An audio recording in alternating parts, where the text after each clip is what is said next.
তো তখন তো আওয়ামী লীগ নেতা সহ অনেক পলিটিক্যাল নেতা ভারতে গেছেন, আপনারা যেতে পারেন নাই কেন, বা কোন যাওয়ার কি সুযোগ পরিবেশ ছিল কি না?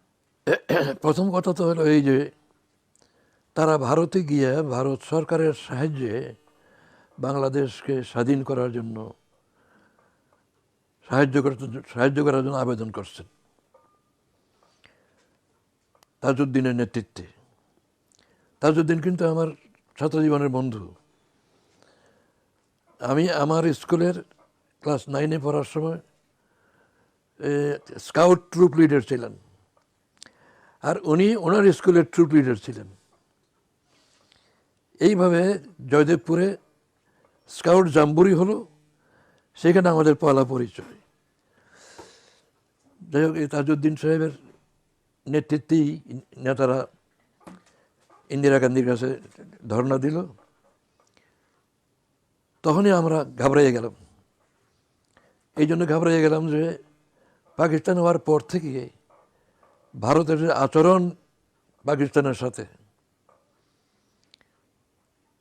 এতে আমরা নিশ্চিত হয়েছি যে ভারতের সাহায্যে আর যাই হোক স্বাধীনতা আমরা পাবো না।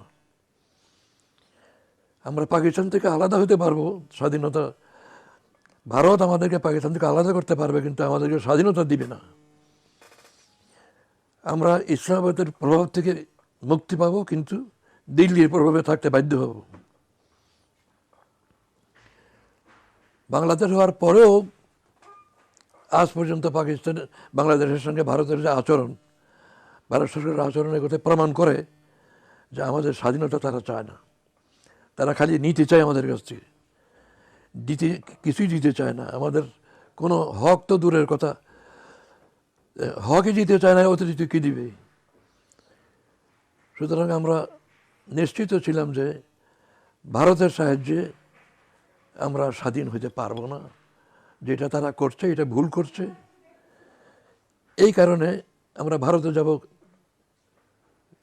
কি আশায়, আর আমরা নিরাপত্তা বোধ করি না যে আমরা ভারতে যাই। যদি